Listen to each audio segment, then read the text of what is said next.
All right. Good morning again, everybody. We're back for a part two interview with Andrii Telizhenko.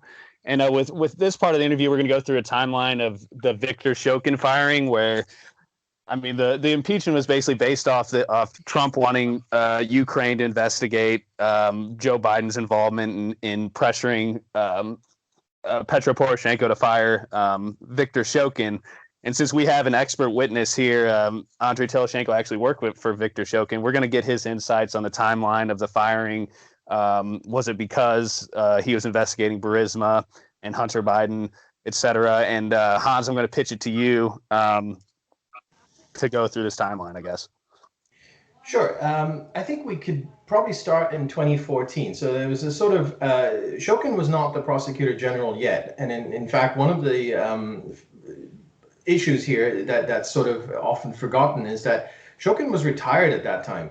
And he probably lived happily somewhere, and he was brought back in to fix things. So this is sort of the one of the things that you never hear in the media, that this wasn't some up and coming guy, corrupt guy who was going to come in and take all the money. He was retired. He was brought back in to fix things. But I want to start in 2014 because this is before he was brought back. This is when he was not in charge. He was not the deputy. He was not the prosecutor general. Because something happened in 2014, late 2014, that the impeachment people, George Kent and the ambassador Pyatt and so on, keep sort of harking back to that as somehow evidence that Shokin did something wrong. So what happened is that Burisma had some of its money frozen in a London bank account, and there was a case in London where Burisma was trying to unfreeze it, and the prosecutors were trying to hold it there because supposedly the money was embezzled, in the Ukraine. So under various banking laws, it was supposed to be held there. Now, I read that judgment in the UK very carefully, and the judge blames it on the UK authorities because he basically says they produced a bunch of conjecture, and conjecture is not a suitable standard for holding the money there. So the money was released. Okay, so it went back to Burisma, and that's what got people like Pyatt and George Kent and so on very upset. And somehow that was then tied to Shokin after the event. So when you hear about the impeachment testimony and so on, somehow that's Shokin's fault, and the media obviously picked up that narrative as well. So let's start with that. Was that Shokin's fault that the money got released in London? No, Shokin at that time was just brought in a couple months prior as the deputy prosecutor general, and he did not oversee any Burisma activity or any Burisma cases within his framework as working as a deputy prosecutor. You're right, he was on retirement, and then he was brought in as an experienced prosecutor who worked for more than 40 years in the prosecutor office, and they needed his experience. And when that London case was dropped and the money was released, he was not the prosecutor general. He only comes in as prosecutor general in February. The money is released within December, January 2014-15, and he comes in February 2015 as a prosecutor general. A month something afterwards, this happens in London. So he physically was not even capable to get involved or was involved in such interaction or transaction between the London prosecutors and the Ukrainian prosecutors, because he did not oversee that. Right, and then he came in. He became the prosecutor general, as you say, February 2015. Yes. He only lasted for about a year.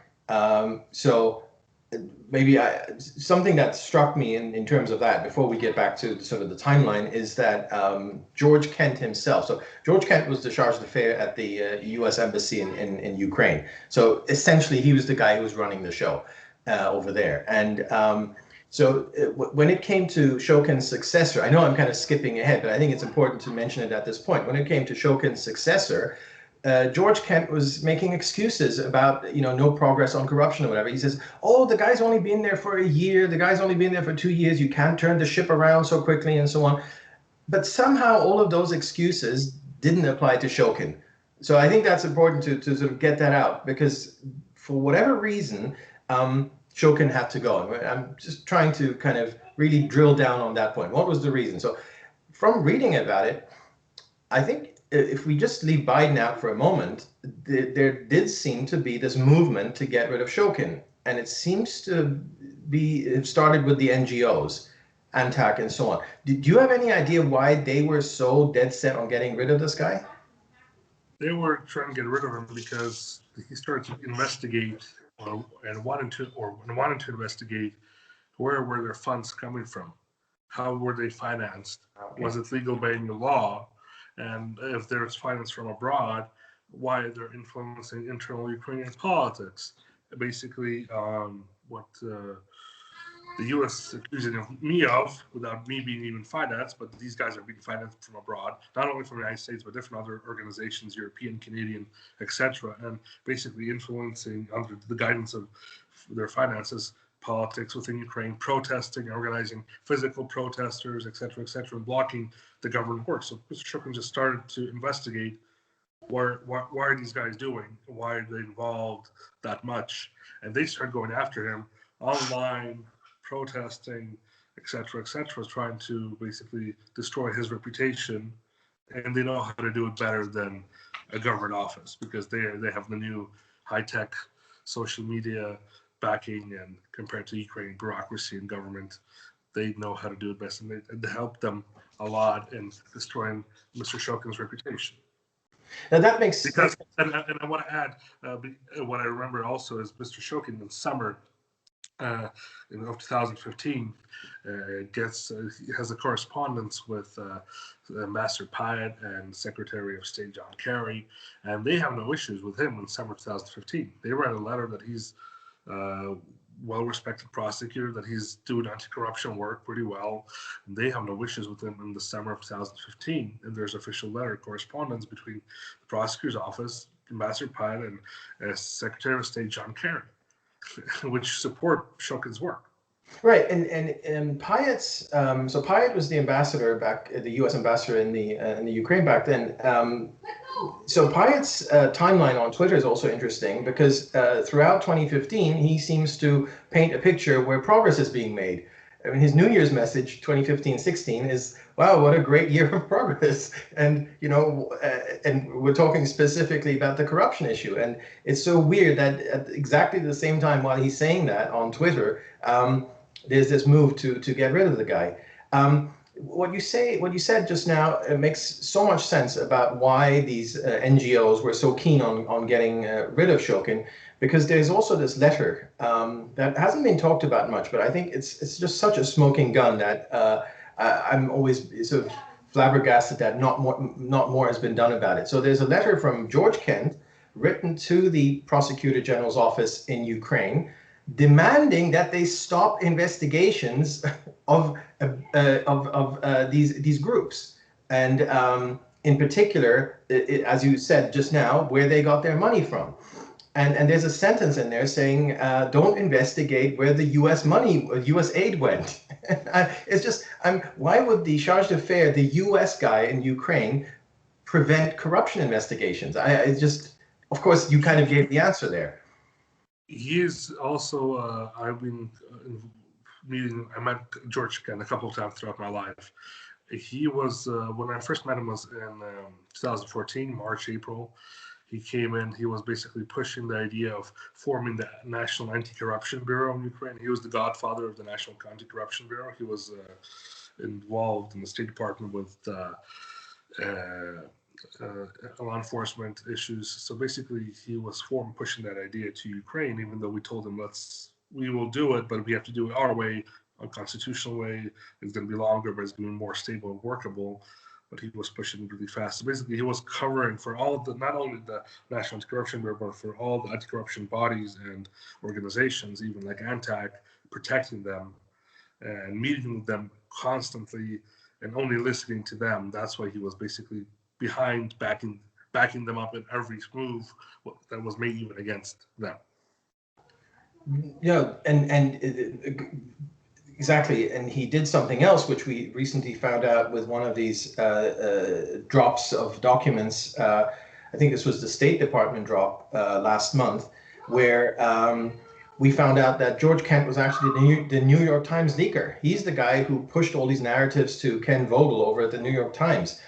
again, I'm just sort of flabbergasted that these things are just kind of forgotten about. Whereas if the shoe was on the other foot, we'd never hear the end of it. That you have a U.S. official basically leaking his narrative to the New York Times, and the emails are quite damning. I mean, it basically says like, it didn't come from me, kind of thing. This is not good. But I also spoke with George Kent on an often basis. So he was leaking it from the government source, and I was saying as a whistleblower, but they went after me, but George Kent is still working in the State Department, even though he was the leaker. Yeah, as a government official. And you were going on the record with Kent Vogel using your name while Kent is leaking. Right. And is there? I mean, just going off topic, is there any communication between you and Ken anymore? I'm assuming it's over. Oh, he wrote to me a couple of weeks ago. Like I respect him as a journalist from my side, because he broke the story in Politico. He wasn't afraid, and he still stuck to the story compared to other journalists like David Stern, who went off and didn't try to ignore there were two journalists who on Politico wrote about me in 2017, David Stern and Ken Vogel. Ken Vogel stuck to the story even though he took the heat about it, and he still stuck to it because he knew what he reported on, and that's what I respect him for. I mean, we should also even though he's New York Times. I told him, I don't like that you work for the New York Times, but I respect you as a journalist. We should probably mention at this point that Kent and Jovanovic, the ambassador, had their press guy. So they have a press guy over at the embassy. They tasked him. We know this now because of the State Department drop last month. They tasked this guy with monitoring the social media of Dan Bongino, Jack Posobiec, and I think Don Jr. and someone else. John Solomon. John Solomon, right?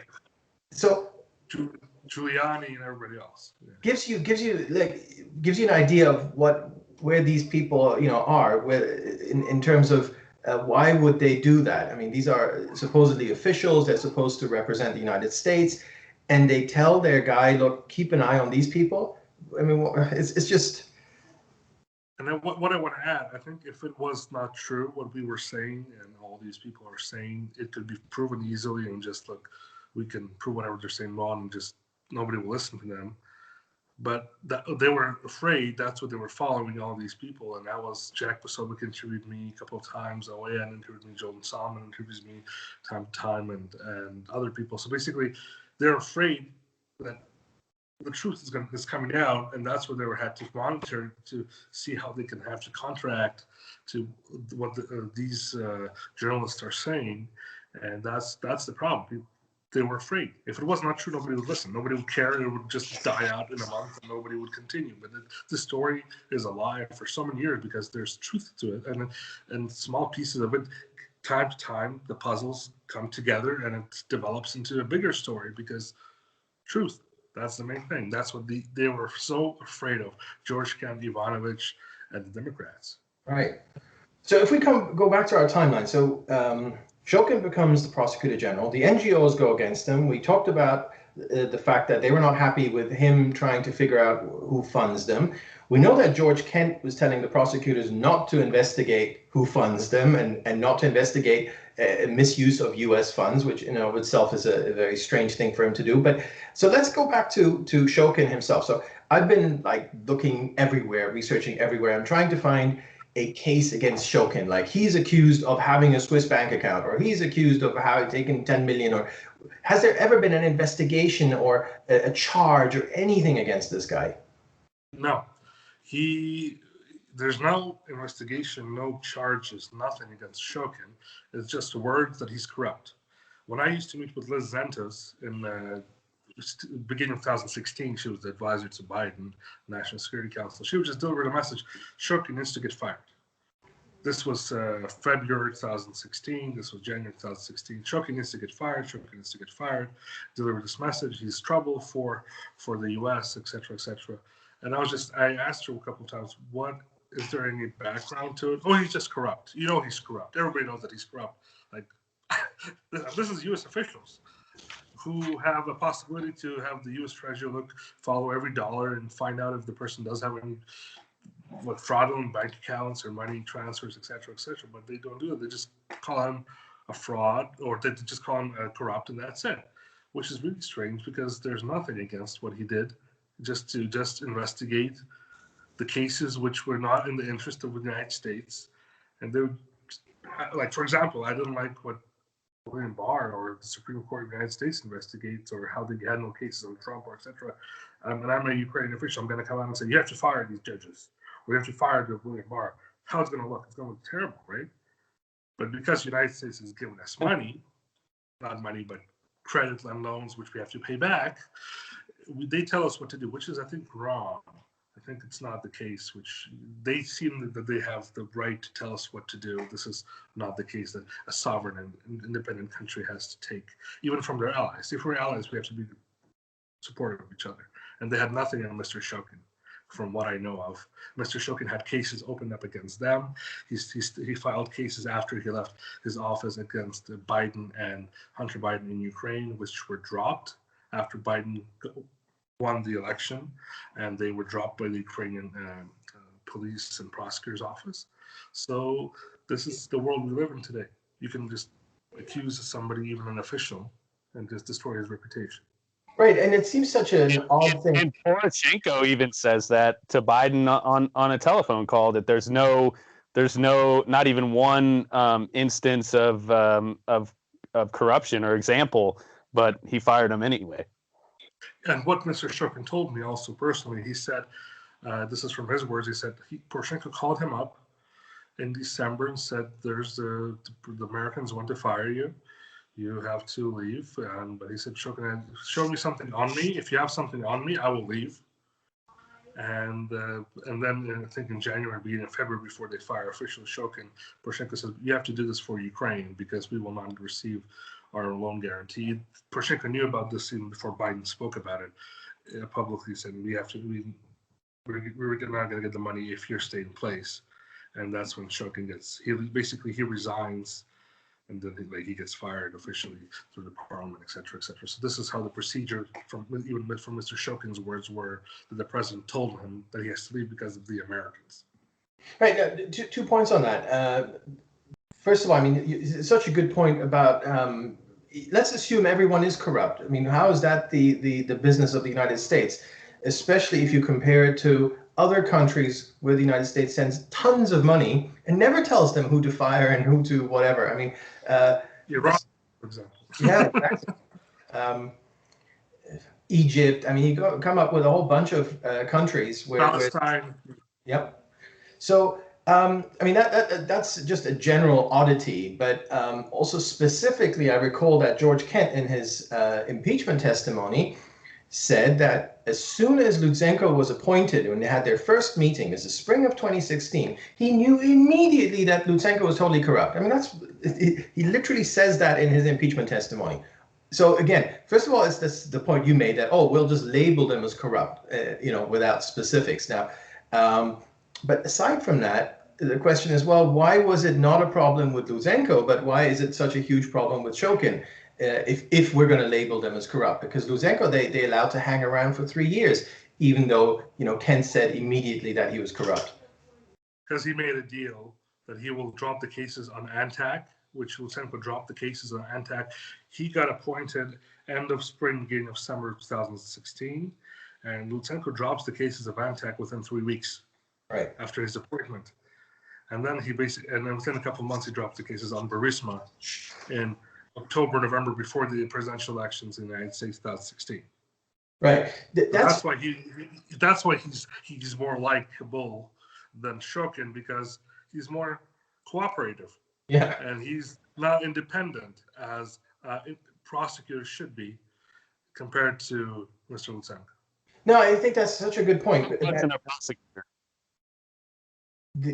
You have I mean, a lot of focus has been on, was Shokin fired because he was such bad news for Burisma? He was going after Burisma and so on. And we'll get to that. I mean, there were things he was doing, but maybe the focus should not be so much on Shokin. Maybe the focus should just be on the Bidens just needing someone new, someone pliable. So, Shokin kind of neither here nor there, but we need a new guy that we can control. Whereas Shokin, we cannot control. Maybe it leads up into that. But if we can just go back to the timeline then. So we're in the summer.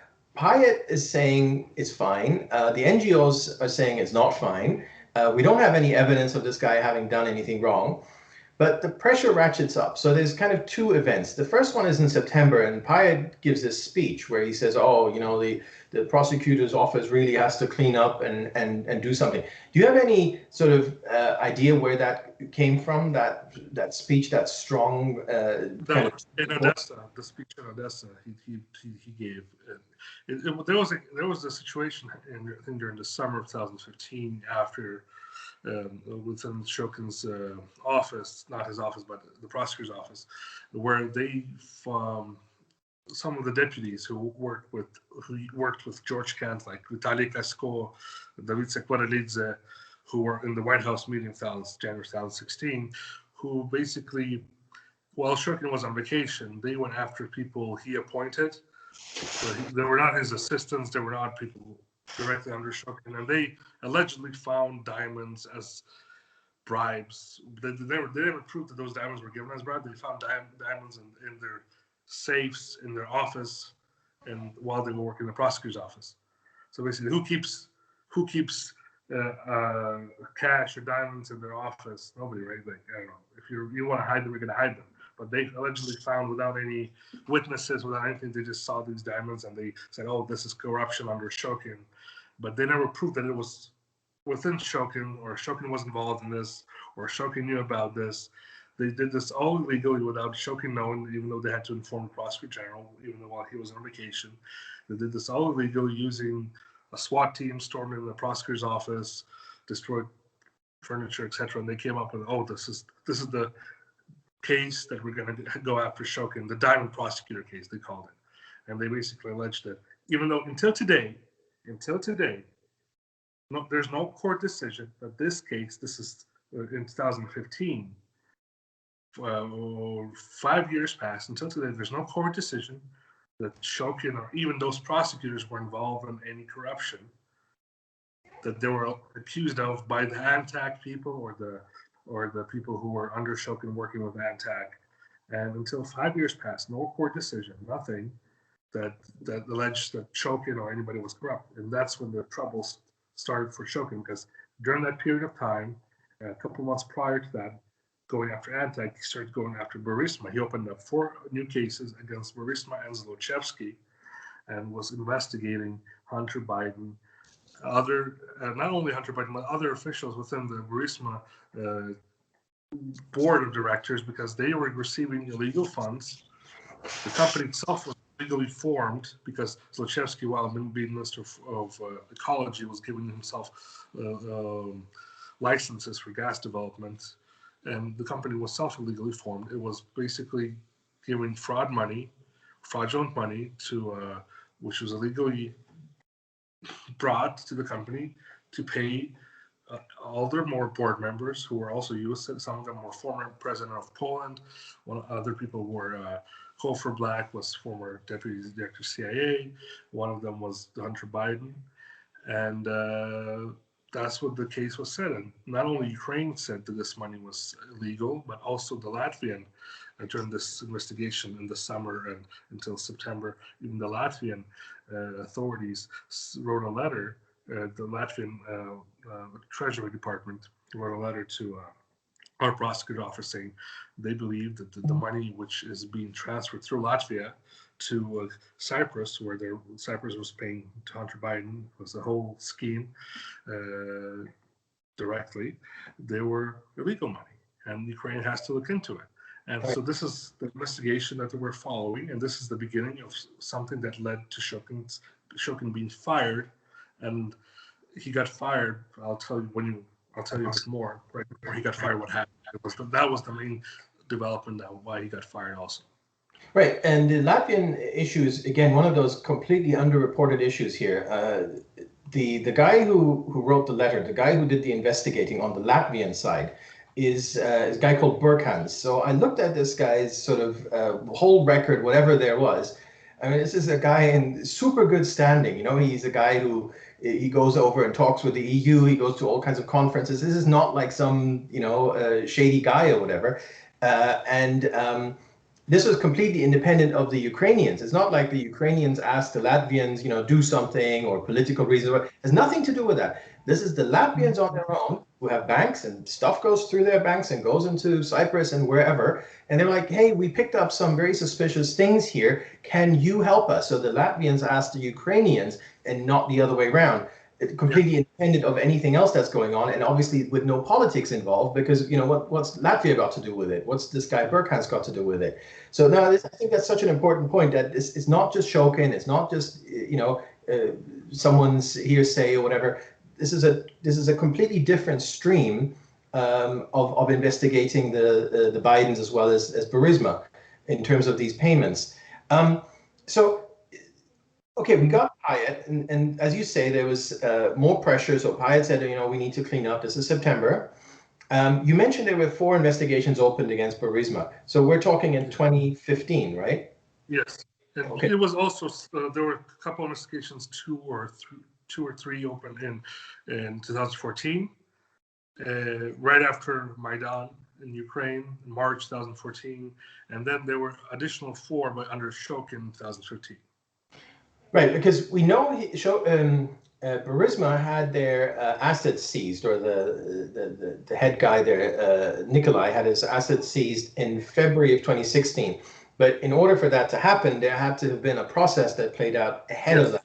Right. So they must have known, let me phrase that as a question. We know that on November 2nd, 2015, the Hunter's liaison with Burisma, a guy called Požarsky, wrote this email that we found on Hunter's hard drive. And that email is, probably the biggest smoking gun in the entire affair, because he tells Hunter to shut down the cases. These cases need to be shut down. It's just written there in black and white. So do you think Burisma knew at that point that these cases were ongoing and that things were getting serious? This is November. Of course, they have Burisma from working after with Blue Star and understanding how because when I started working with Blue Star, I didn't know what the old politics of all this. It was that they had a lot of ears on the ground within the prosecutor's office, basically leaking information, what was going on to them before even it got into the press or even public. So they all were focused on what was going on and knew all the details. So they already having those details, they would cooperate with their people who they employed, like Blue Star, Hunter Biden, other people, to help them stop this, and not only them, but other people around the world or in Ukraine to pressure the president of Ukraine, et cetera, et cetera. So that's how they worked. So this is all interconnected. It's not like didn't they know about it, then they just found out and then they started acting. No, they knew about it prior. They would act on it before even though it would come out. So that's how the operation was. No, and that makes perfect sense. It also explains the tone of that email, because leading up to that, the emails are kind of friendly, and Andrii goes on some trip with them somewhere, and they arrange visas and they arrange flights for them and whatever. And then suddenly you got that email, November 2nd, 2015. It's like, and it's the deliverables emails. He said, we'd agreed on these deliverables, and these deliverables were not Hunter helping them with, corporate governance or some stuff like that. The deliverables were make the cases go away. And again, that's specifically set out in that email. And so what we know after that is that a few weeks later, so December 7th, 2015, Biden, the father, Joe, is in Ukraine. And that's the first time that this demand to fire Shokin is articulated from the U.S. side, where because when Payet talked about it, he just said we need to, improve things and so on. But the specific demand came on December 7th when Joe Biden went to Ukraine. So we have a very short time span between the deliverables email and Biden making that demand. Now, obviously, we don't know what Biden and Hunter talked about and so on, but I mean, it's a pretty short time span between one thing happening and the next. Yeah. And the problem is for Biden is that Shokin still stands his ground and said, I will not drop the case. Right. Because he has enough evidence in his pocket or under his sleeve and enough cards to play and say, I can go after Zlochevsky, I can go after Burisma, and that's what he does. And later on, after Biden comes to Ukraine, pressures Poroshenko pressures Shokin that he might be fired. Shokin continues, and in February they seize Zlochevsky's assets. Not only they seize the assets virtually, but they also physically. I have evidence right now. I found over my emails document that and this also was in Ukrainian press at the time. Now these articles are not online. I have all copies of them with IP addresses and everything, and all the other documents that they seize physically. They come to Zlochevsky's house in Ukraine, and they basically seize it physically, his car, his house. They come after it, and that's a week later or 2 weeks later. Shokin gets so much pressure, he gets fired or he resigns on his own. Right. That's such an important point, because when we've all seen the video of Biden, talking about the blackmail, about the $1 billion, fire the prosecutors, or don't prosecutor, or don't get the money. I don't think that was done in December. I think in December Biden just said fire the prosecutor. Yeah, so this was done in February, I think. February. Right, that's right. So it was kind of ratcheted up. So the quid pro quo part, that came later. So first, just do as I say, and then they didn't do, and then so Biden had to find. Shokin put more pressure from his side on Zlochevsky, on Burisma, and that's when Biden says what he says afterwards, the quid pro quo, the pressuring of the president, because that's when I think there's that to get what happened between Pozharsky, Burisma, and Hunter Biden, and their communication or something, what happened between them, that's the key part to prove that this happened more, because there's already proof. Right. Shokin goes after Zlochevsky. He freezes everything that he has in Ukraine, even though it wasn't frozen before. Now he has enough evidence to go after. There's a court decision. He doesn't do it on his own. There's a court ruling. It's all filed within the court system. Zlochevsky, everything's frozen. Then Biden basically is in Ukraine, pressures Poroshenko with quid pro quo with $1 billion to fire Shokin. That's when Shokin gets fired. And then everything drops. The Zlochevsky's case falls apart. Telizhenko, 6 months afterwards, I think he basically he closes the case, which is really good for everybody. There's also Fool, do you want to jump in here for the January 19th meeting? You've done a lot of work on that. That sort of fits between. Yeah, sure. So I guess there's kind of a lot of, I don't know. We don't really know why that meeting happened. I guess it's not really exactly clear, but we know that that Biden went in December 2015 to Ukraine, and then like you were saying before, you were talking to Liz Ventos, and she was, I don't know if that was before the meeting or after, that she was pressuring. Okay, that's after the meeting. Okay, great. So I guess the meeting's kind of depicted as sort of like a training session or something like that for the prosecutors to come to America, to the White House, and work with the FBI and NABU. And so basically, how is that meeting set up? Because I know you have documents and stuff about that. Yeah, it was done basically. I think Fox News reported about it and other people reported about it.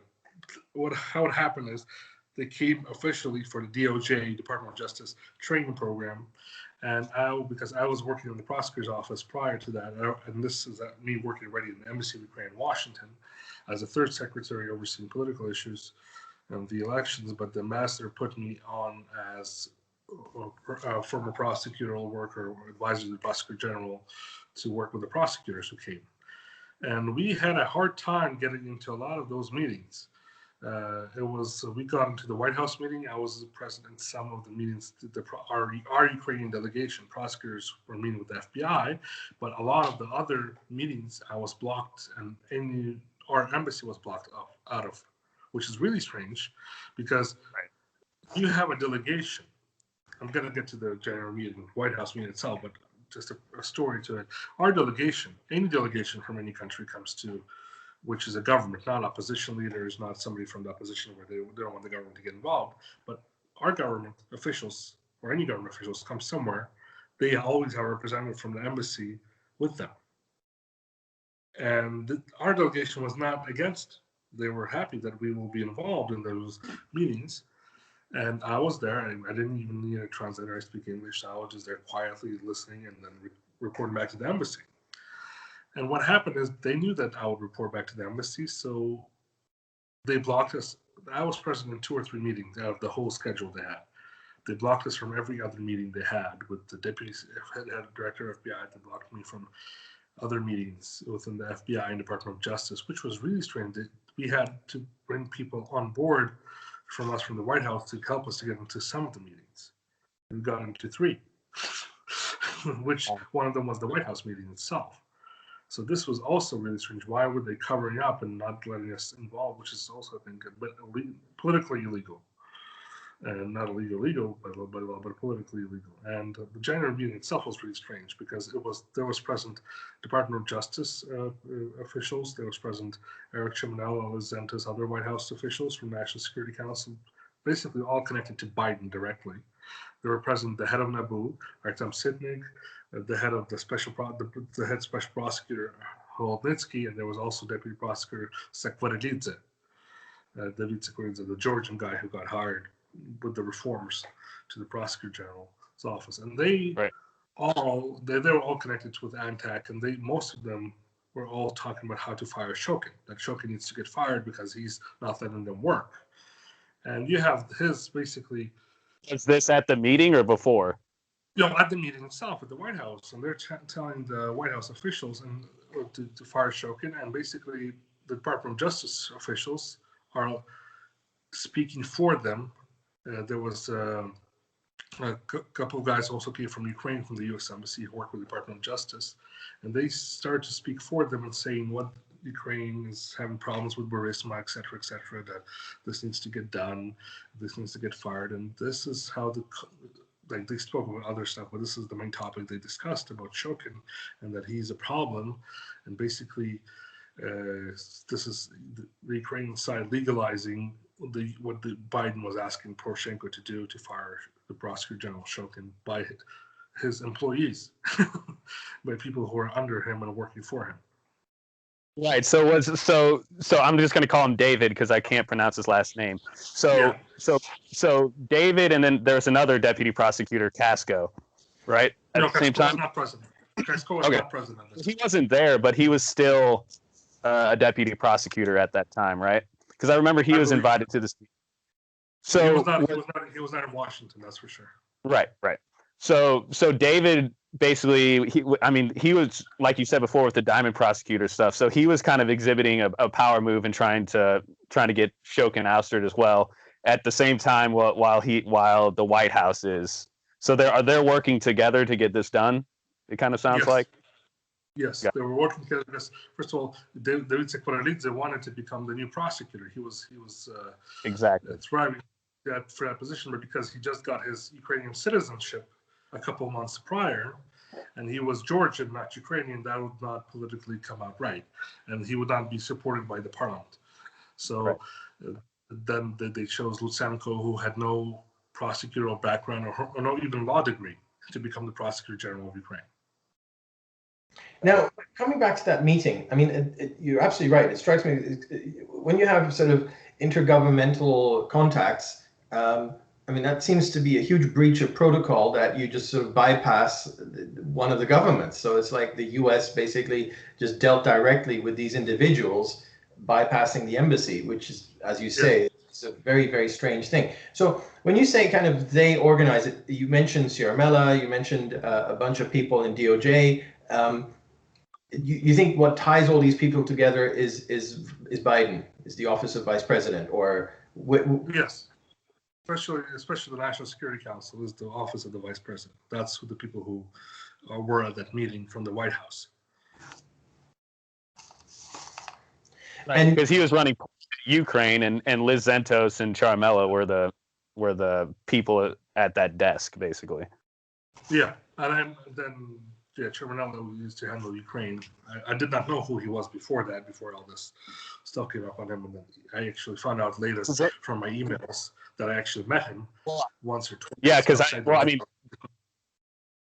which is interesting, which is a side story, because when Ciaramella was named, which was actually me who did it, I found out about that meeting and I looked at the White House logs and I saw Ciaramella was there. So I DM'd you and I go, was Eric Ciaramella at this meeting? I think he's the whistleblower. And you go, I don't remember. And then you looked at your emails and you go, yeah, he was there, which is interesting. Yeah, I didn't even remember him as like I didn't know him. So I knew him with Liz Santos. I used to work with her while she was working with the Ukraine U.S. Embassy in Kiev. Yeah, and that's actually how our relationship sort of started when I figured that out. Yeah. You found the key. Yeah. You did. In terms of the meetings you were allowed to attend, how deep did they go into the whole Shokin story, or was that mentioned at all that he needed to get fired and so on?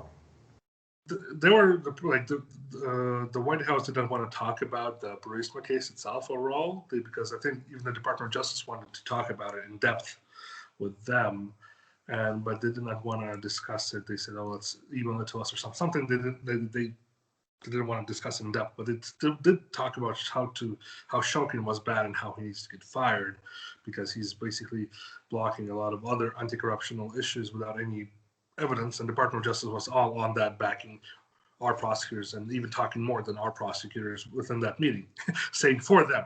I was shocked that like our prosecutors hardly even they spoke, but the Department of Justice was speaking for them, which is like really strange. It was not sovereign at all. I reported that to our ambassador and to the embassy back right away. That's why they didn't want me there. And during other meetings, they talked about Shokin a couple of times, but basically because I was there, they did not discuss it in depth. I think they didn't want me to hear because they knew I worked for him. They knew that I worked for that government, and even though our ambassador offered somebody else to work on their team, the Department of Justice and the U.S. government did not let them join instead of me to be part of the delegation. So that was really, really strange. And so soon after the Shokin seizes these assets, do you think there's a connection there, or is that that's separate? That's just because the investigation had gotten to that point? I think there was enough evidence he had already. Yeah. That's when I think Hunter Biden and Pozharsky talk. That's when I think there was enough evidence to go after Zlochevsky Burisma, right, to have Pozharsky write a direct email. Pozharsky, I know him. He's a really he tries to be as secure as possible, but for him to write an open letter like that over an email, that's a thing where things start to get heated up. And that was when enough evidence were in the hands of the prosecutor's office of Ukraine to go after Burisma. And Hunter and Biden come to Ukraine asking to fire Shokin, or Shokin is corrupt, heats up the process by having Shokin focus on this topic and mostly on this topic and go after Burisma and show that he has enough evidence to go after him. And he asks if the president of Ukraine has enough evidence to go after Shokin. If there's evidence to fire him. If no, I will continue my work. But then the president pressures him just because of the money issue. Ukraine needed money. We have and still have an ongoing war with Russia, and there's not enough funds. And this loan guarantee for us was needed more than ever. That's what steps down and says, I will not be interfering if this is the case. So basically, comes out as a patriot instead of, I don't want to back anybody up. I say I worked with Shokin for only a couple of months, but he comes out here as stepping down and basically on his own rather than just being pressured out and being thrown out of the office.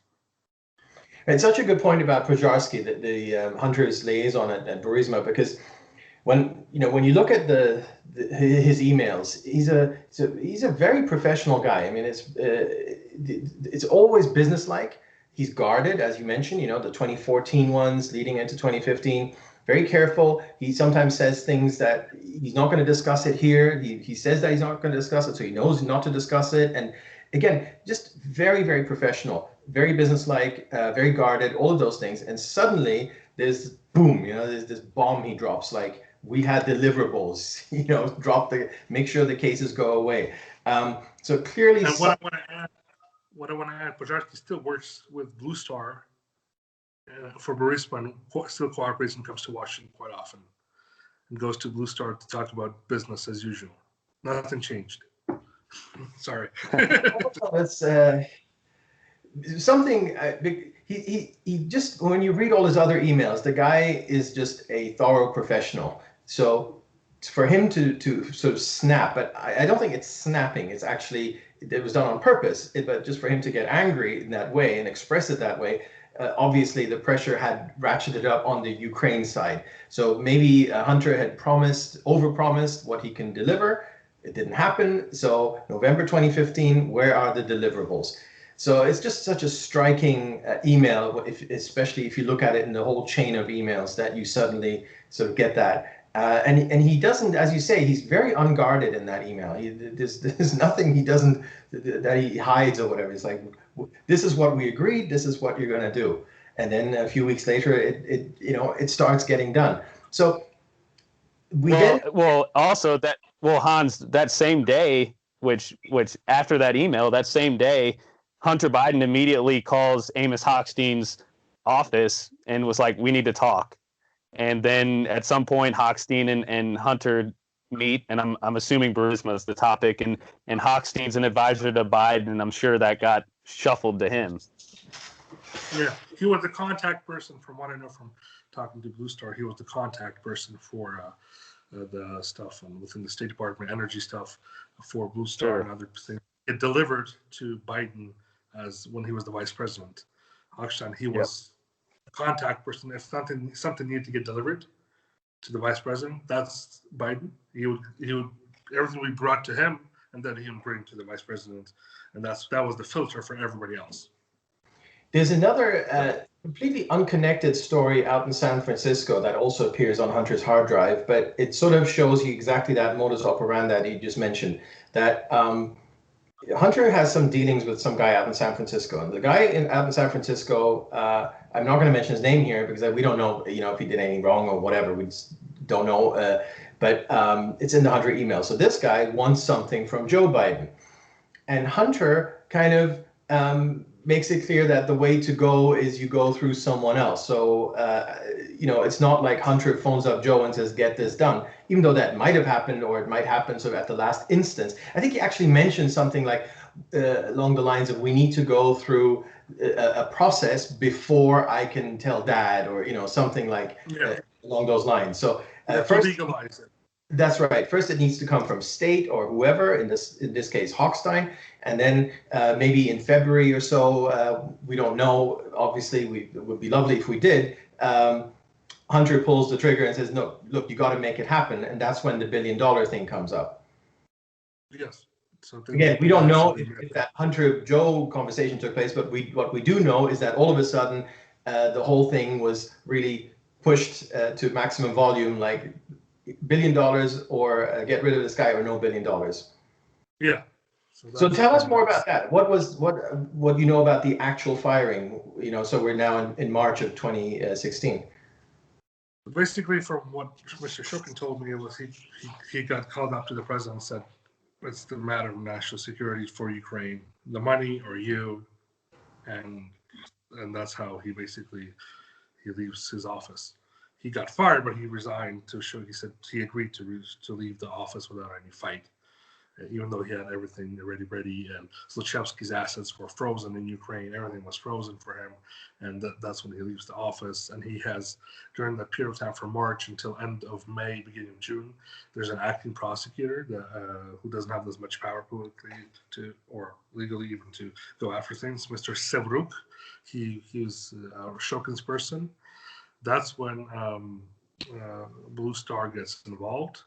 I meet with Blue Star in March or February 2016 in Washington.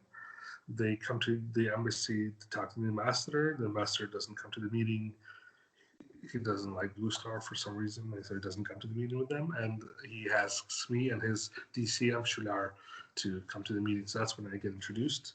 And they jump on me, and because I used to work in the prosecutor's office, let's meet, let's have dinner. And we have dinner a week later, and they asked me to organize a meeting for them with the lawyer from who was in the meeting from New York. I forgot the lawyer. His name is Blue Sally Painter, Karen Tramontano, and the lawyer come to Kiev to meet with the acting prosecutor general, Mr. Sevruk, and they introduce themselves as the former advisor to the President of the United States, Bill Clinton. That's where Karen Tramontano used to be deputy chief of staff, and Sally Painter used to be advisor to Bill Clinton.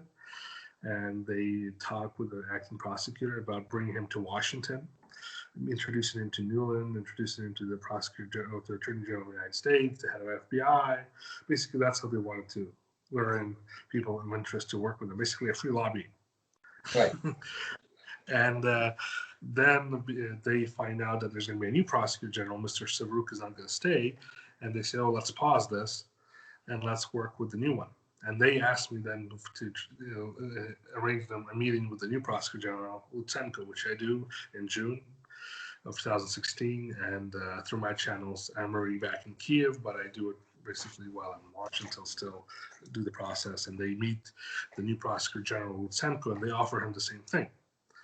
And they offer him to come to Washington, work with them, et cetera, et cetera. And that's when Mr. Lutsenko gets blocked by the U.S. Embassy saying, oh, you should not work with Blue Star, because the U.S. Embassy didn't want him to go to Washington and work with people over the embassy. They wanted them to work through the embassy. So that's where the fight starts with Blue Star and the embassy saying, Ivanovich saying, no, we don't want you to go to Washington with Blue Star. We will arrange everything for you if you want to go. And then that's their work continues. But this is the little process after Shokin. Well, Shokin got fired. What happened afterward, from what I personally saw or witnessed in communication and organizing meetings. Right. The whole Blue Star thing is another manifestation of this this modus operandi, where Hunter doesn't go in and sort of flick the switch or whatever. He does it indirectly. So soon after he started working for Burisma, he told Burisma, look, we need to hire these middlemen. He didn't call them middlemen. He called them, they're lobbyists, basically. They're Democrat fixers, whatever you want to call them, Blue Star. But so Burisma had to hire them. There's some interesting emails as well about Burisma not being so happy that it's going to cost a whole bunch of extra money apart from all the money that they're paying Hunter. But Hunter insisted on it, so they hired the Blue Star people. But it then works exactly the way you said, because then a Blue Star can go and be the front of this, and Hunter can sort of stay in the background. Number one, by Hunter being there, they know exactly what to do without it having to be spelled out. And number two, Hunter is kind of an insurance policy in terms of if Blue Star doesn't get its way, then, or whoever doesn't get its way, then Hunter can still step in and just tell Joe what to do. And Blue Star also worked with Hochstein very closely on matters that needed to be related to the vice president or anything else within the State Department. They could not go against George or behind George Kent's back or Ivanovich. They went through Hochstein, and then that's what they did meetings in Kiev when they used to come to Kiev and meet with Burisma officials and Pozharsky. They dealt with Pozharsky directly and Zlochevsky directly. They helped them basically not only deal with Hunter Biden, but build Burisma's image abroad by getting Atlantic Council, the Democratic think tank in Washington, backing up Burisma, even though it was corrupt as hell. Sorry for my language. And backing them up by Atlantic Council getting paid $200,000 a year, having the former U.S. ambassador to Kiev backing them up also within the Atlantic Council board. Then Sally Painter joining the Atlantic Council board and also basically protecting Burisma that way, having informational warfare from all levels, cleaning up Burisma for them to do business and buying U.S. equipment. Burisma not only did business with Hunter Biden, they bought U.S. equipment for oil and gas development in Ukraine, one of the largest oil drills or gas drills in Europe, which costed them like $40 million. So basically, they bought it from Texas, and the company is under investigation, and there's no issues with them. And this is how they dealt with business. So it was all interconnected. Hunter Biden, State Department, Blue Star, going to the vice president in Ukraine. We called him Uncle Joe. Yeah. That was his nickname in the Ukrainian government for Joe Biden. Sounds about right. It's a more sophisticated scheme than is sometimes sort of portrayed as, where they employ Hunter. Hunter goes and does all these things. There's, as you say, there's more layers involved and things like that. So, but as a lawyer looking at it, I mean, short of Hunter having a tape of Hunter telling Joe, look, they're paying me money to make the problems go away, go and fire this guy. Short of that particular tape, we have about as much evidence as we could possibly have. I mean, the timeline, everything fits, the way it escalates over time. Then, you know, especially with the Wojcicki email where he says deliverables, suddenly Joe's over there trying to get the deliverables, doesn't get them, so he ratchet up with the first they invite over these prosecutors, kind of bypassing the embassy again to create the pressure. But then Biden ties in the $1 billion with his demand, and suddenly his demand, you know, comes true. And then lastly, right as soon as this guy is fired, Shokin is fired, Blue Star is over there trying to talk to the new guy. So Yeah. it all fits together. But I think that story needed to be told, and I'm glad we sort of went through it. To sort of get the 30,000 foot view of things, number one, but also then to zoom in on particular instances to sort of get the whole picture of what happened here. And it's just a shame that, you know, media never did any of this. No one, Rudy tried, as you said, to get at these things, but it's more than worthy of investigating. I mean, there's so much going on here. And it's just a shame that we got to this place and you're in the position you are now, because of having spoken up about these things. And even if you don't, you know, believe half of them, there's so much there that, you know, at least you ought to look into them. And first of all, like when I talk about it, I talk about that I have evidence, emails, and other documents backing everything I say, or most of everything I say with all my words that needs to be checked and rechecked and combined and at least investigated. That's what Donald Trump, when he was the president of the United States, by calling Zelensky, asked, let's cooperate, work with my attorney general, and have your prosecutor's office work and cooperate. And there's work on this case. This is what they wanted. An investigation, a proper one. That's what everybody needed, and he still needs until today. And nobody even offered that to the people of Ukraine and people in the United States before this election. And I think, and I hope there's going to be some investigation afterwards that the U.S. is a free democratic country, and there's going to be a special something that will lead this investigation. But I doubt it as of now. And what I'm seeing, how the Democrats are acting ruthlessly, they just ignore any rule of law. They just do what they have to do for their own sake. But as I said, I'm in this situation right now, for telling the truth. And I just want to add, I was in the U.S. under a student visa. I was in the U.S. under diplomatic visa. I was in the U.S. under a family diplomatic visa. I was in the U.S. under a regular tourist visa. No issues at all. I was rechecked with everything. I was there in 4 years. I was telling the truth. And a week before Biden becomes the president, they put sanctions on me. And this is what we have to deal with today, the normal reality of our Western values, which even we in Ukraine value. We will still continue. And there's good that there's journalists and investigators like you who are actually digging into this stuff and are more sophisticated than top media, which are controlled by a lot of others' influences, and which I think is not right. I think the world is going to change now to something more. To the media, the big media is going to go away soon because they are all trying to not tell the truth and have a narrative behind. People understand that. Most of the people do. Well, thanks for coming on. And people think that Ukraine is corrupt, but look at us. I mean, it's a joke. And is there any way you could can you send this to maybe like the president and try to get Hans and I sanctioned by Ukraine, if that would be possible? Just send this video. Hey, I just ask questions. Now, thanks for coming on. But it's so true that the media is responsible for so much of this because they didn't report it, and it's not that difficult to find. I mean, Full and I, we're just two guys, you know. We just like search around and find these stories. Like for instance, the fact that all these assets were seized. That's on the internet. So, okay, you say, well, maybe it's a fake site or whatever. So then you go to archive and you look at, did this page exist back in the day? And then you find, wow, it existed. All of this is true. And you can do that for all these things that we talked about today. You know, it's not that difficult, but it doesn't happen.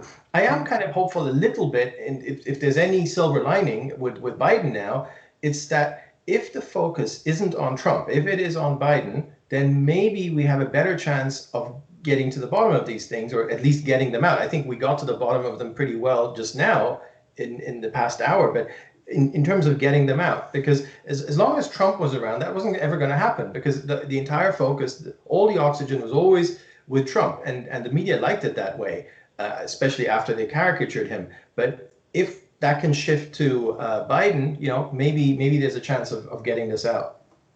Yes. The main thing is the people of Ukraine and the United States need to hear the truth. Exactly. Maybe there's nothing there. That's what they have to investigate and come out in a court decision saying there was no corruption. All of this was just conspiracy theories, or this was just not enough to have a case of corruption filed on Hunter Biden, or anybody else involved. Or they should come out and say, yes, we did investigate this. This all interconnects. We have more documents. There is corruption, and we will investigate further on, or we have a court decision. This is what we need to know. I don't want to make a political statement. I don't want to continue this, but I will, because they went after me because they were afraid.